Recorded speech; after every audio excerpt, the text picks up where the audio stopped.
So this is the spindle for the Canby truck, and when I was taking it apart, you know, the caps that seal this off with the kingpin in here, you know, when I took them out, I had mentioned that, you know, they're staked around the outside there.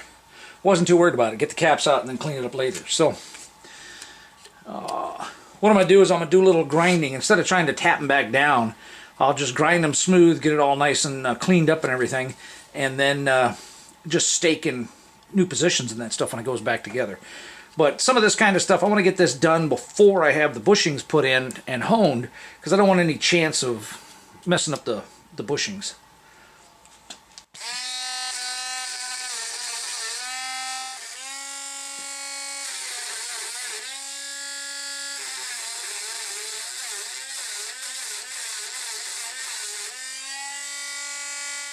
But that should be cleaned up enough.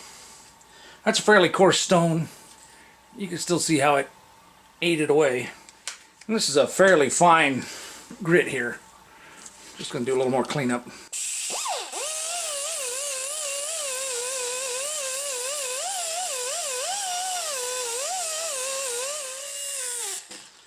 Now I could get really crazy and start, you know, cleaning all this kind of stuff. You know, but the reality is, if it was a chip foose rebuild, that's the kind of thing you'd take care of, kind of thing. And on my personal rig, I might, maybe, but my bigger concern is getting this thing done in time so Al has time to put it all back together. So I don't want to spend 2 days cleaning all this kind of stuff and miss my opportunity to get the bushings pressed in, or not bushings, pressed in, get the kingpins, get the bushings honed at the machine shop. So I'll just do this, do the necessary, the cleanup work stuff. That's how much I use pipe wrenches. I haven't done one of these removals in probably close to a year, and the pipe wrench still has, still has the same setting. So I'll try lifting up a little bit as I push, as I turn. Yeah, you can see the gap's getting bigger.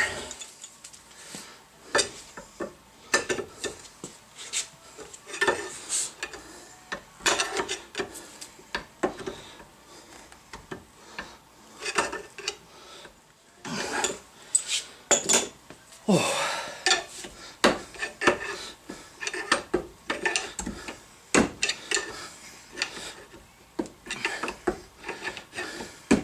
Now, if you notice, I'm not actually going just side to side on the end here. The tip is actually coming down here. I'm doing it basically in 3 points, okay?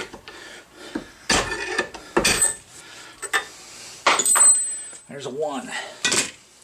This side here was staked as well, but only on 2 sides, so let's clean that up.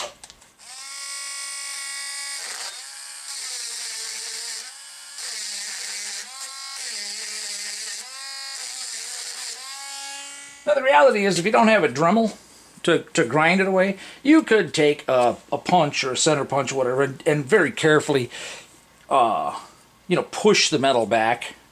One time what I did was I just simply filed the cap a little bit so that I could push it back in, because I close them up with silicone when I'm done anyway. Alright, I'll just give you the gist of this. Another method for taking these off is just take a sharp chisel. Okay.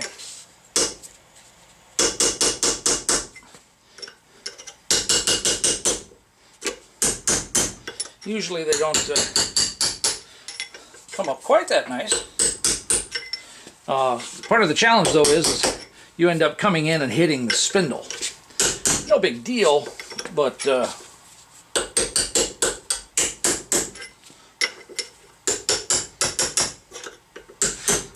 you end up needing to do the pry bar method again anyway. The chiseling won't screw up the edge like the pipe wrench. But once you convert to disc, I can't really imagine any reason why you'd go back. And you wouldn't want to put this one back on anyway. I mean, you can see just how much rust damage is there. So there was water in the hub because the seal's riding on the backside here or whatever. Yeah. It's almost like they used a lithium grease or something. Something that retained water. Okay, so I've got the two adapters here. Basically, it fits in and it should catch the bushing and drive it out without getting stuck in the hole.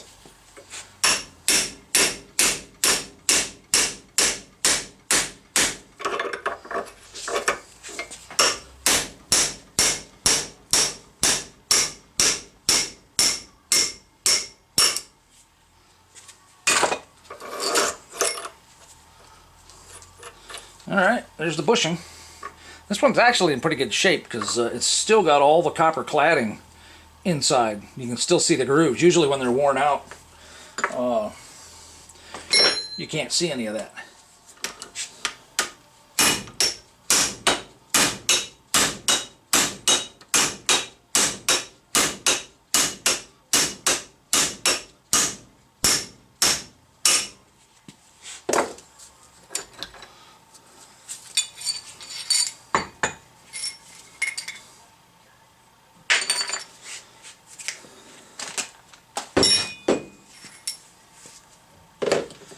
Alright, as we're on a roll, let's take the other one out. And you could do either one first. Like in this scenario here, the bushing acts as a better guide for the bottom one. You're taking them out. It really doesn't matter. It's more of an issue putting them back in. So,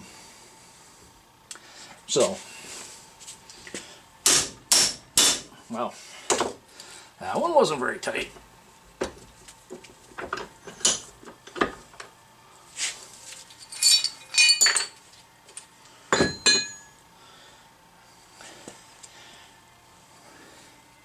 This is definitely the worst of the two. And if you look at all the scoring there, this thing got spun pretty good.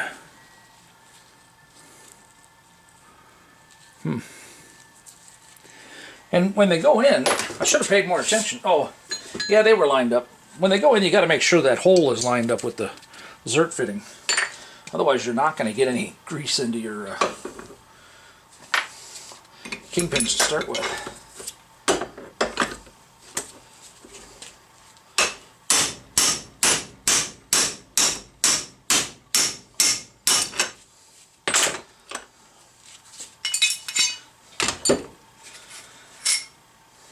So this is a piece of DOM drawn over mandrel tubing.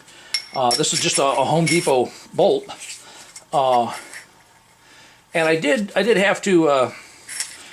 I put it in the lathe and bored this out just a little bit. Otherwise, it's just too tight.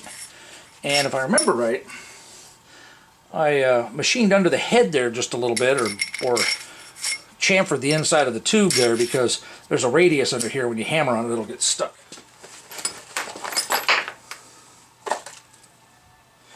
Okay, and that is what you would get from Datsun, if you could get them anymore. There's the factory part number. You're more than welcome to try. I bought a handful of sets out of Taiwan. So these are the new kingpins, and this is the kingpin bushing. So I got 4 bushings. I've got 2 new cotter bolts. I've got my shims, and I did keep all the old ones just in case. So what the shim does is the shim pack goes in the top and the bearing rides on the bottom, and it keeps it so that it doesn't go thunk thunk thunk on the dog bone. It takes up any play. So I want the bushing. Gotta love 40-year-old paper, huh? So zert fittings here. So I definitely want to make sure that it's facing that direction. Okay. Now I could probably put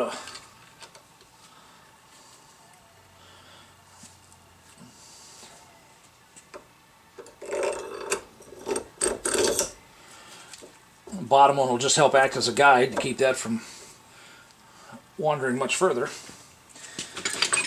Okay, and I don't want to hit it too hard. And take my word for it, the zert fitting's right here. Maybe on the other one it'll face the other direction. I'm going to hammer it straight in. And this is turned down here so it can actually go down in the lip and recess it the way it's supposed to be. You don't want it sticking out down here. It'll catch the shim pack or the bearings if it sticks up proud. So,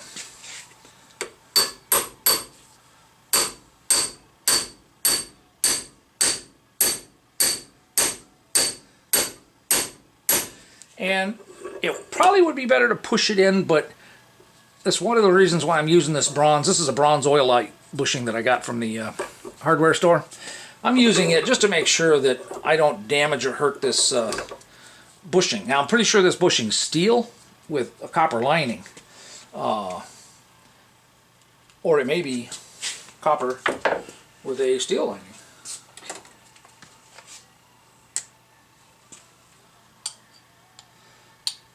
It's magnetic, so it is a steel bushing with a copper coating on it, so don't have to worry quite so much about smashing it as I did.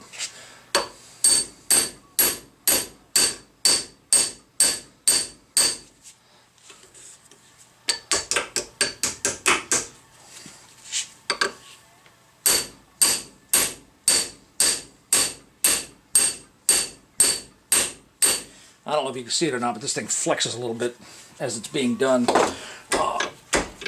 You know, another reason not to hammer on it. I don't want to freaking screw up the spindle. At least hammer hard on it.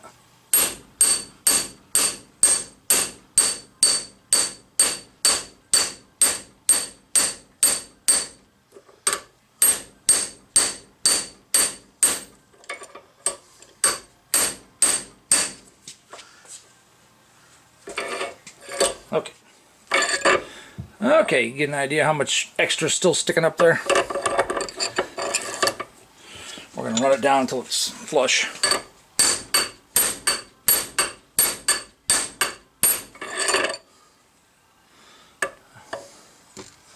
And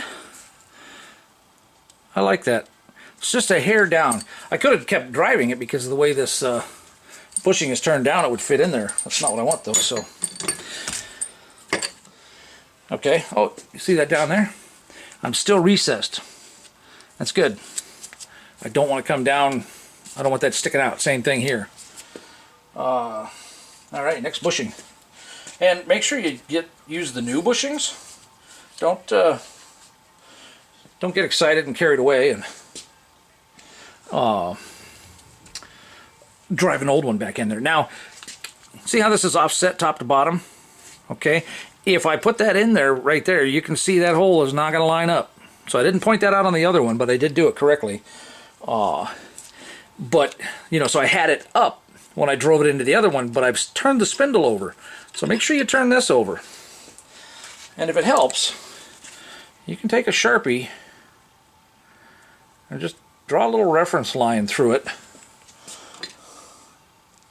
And then put a little line up here, directly above the zert fitting. So that way, when you're eyeballing, you get a little bit better idea whether or not it's going to go in nice or not. So, be a little bit ginger with the bushing down there. Don't just go dropping the bolt in. They're going to get honed, so you know a little bit of bouncing around and there's really not going to bother it. And there we go. And I'm pulling down to make sure it doesn't bounce on there, okay?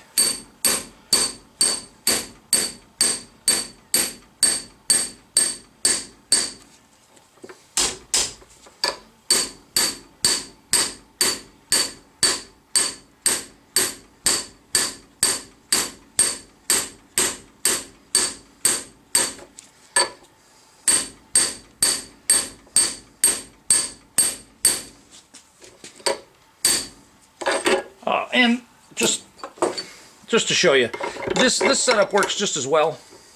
Okay, so if I make any more of these, this is what they'll be. They'll just be the much cheaper bolt. This is a really high grade. That might be it's either a 10.9 or a 12.9 metric fine thread, because I was using it and I could put a bolt on it, a nut on it rather, and pull it. And then I found it was just so much easier, and quicker to just hammer it. But that's what the nut's for. So it's shifting in the vise here.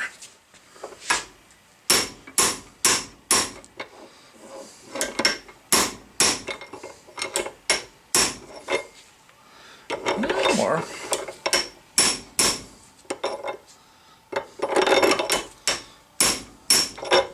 And this one's a coarse grade bolt because I figured out that tapping it in with a hammer was the much faster, easier way. So I didn't care about having the fine thread to help with the torque or the press. All right. So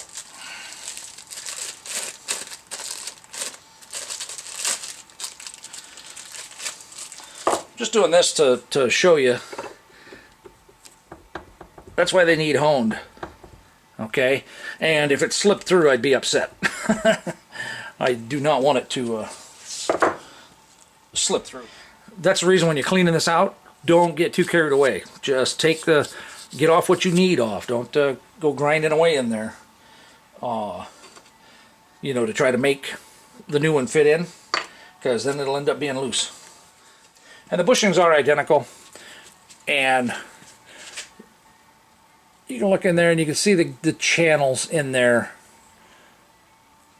where the grease will go.